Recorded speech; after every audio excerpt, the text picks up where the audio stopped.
Je crois que nous pouvons nous améliorer chaque jour grâce aux techniques déjà mises en place par les plus grands entrepreneurs, sportifs de haut niveau ou encore artistes internationaux. Il suffit de passer à l'action, c'est pourquoi je vous propose avec moi d'agir dès maintenant et de mettre en application avec vous tout ce que j'apprends. Je suis Sébastien Corlouer, bienvenue dans Mindways.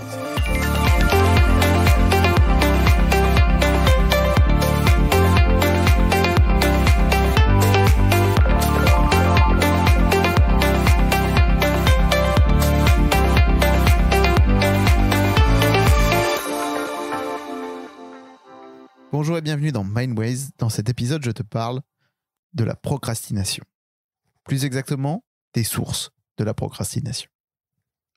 Procrastiner, c'est remettre à plus tard ce qui pourrait être fait tout de suite. Préparer ton dossier de fin d'année, préparer une réunion, lancer ton business. Il y a 4 sources à la procrastination. La première, le perfectionnisme et la peur de l'échec.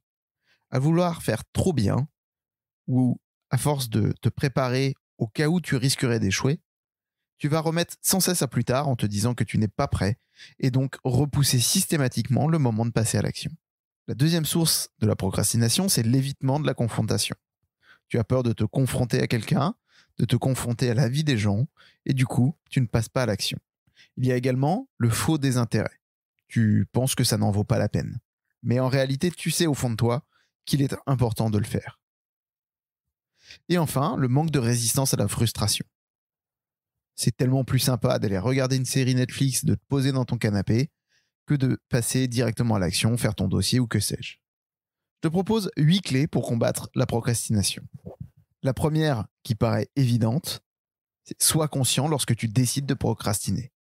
Tu pourras alors reprendre du pouvoir sur toi-même. Après tout, tu as le droit de choisir de procrastiner, mais il faut que tu t'en rendes compte. Deuxième clé, écarte les sources de distraction pour rester focalisé. C'est tout bête, mais si tu as un accès à une série en même temps que tu as un bouquin sur la table, il y a de fortes chances pour que tu cèdes à la tentation de la série. Si tu es dans ta chambre sans télé, ça sera beaucoup plus facile de prendre ton bouquin.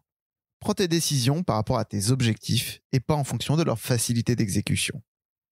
Tu t'es fixé des objectifs si tu as suivi l'épisode précédent et tu sais qu'il y a un certain nombre d'actions qu'il faut que tu fasses pour les atteindre. Tu dois prendre tes décisions en fonction de cela et pas parce que c'est plus facile ou pas de faire quelque chose.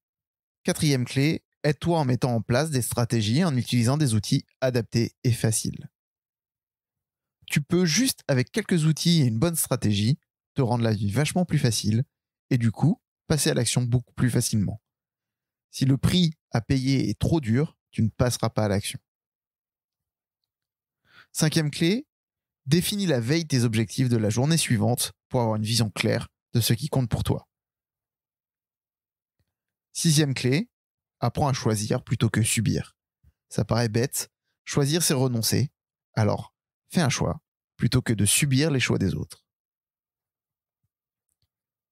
Septième clé, découpe tes tâches en petites tâches atteignables. Ça encore, on ne le dira jamais assez.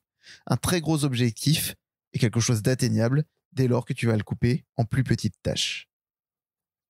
Enfin, passe à l'action. Personne ne sera là pour toi. Le moment, c'est maintenant. Si tu souhaites aller plus loin, je te propose de lire ou d'écouter le livre de Peter Ludwig, En finir avec la procrastination. Tu peux retrouver le lien directement dans les notes de l'émission. Il me reste à te dire à la semaine prochaine.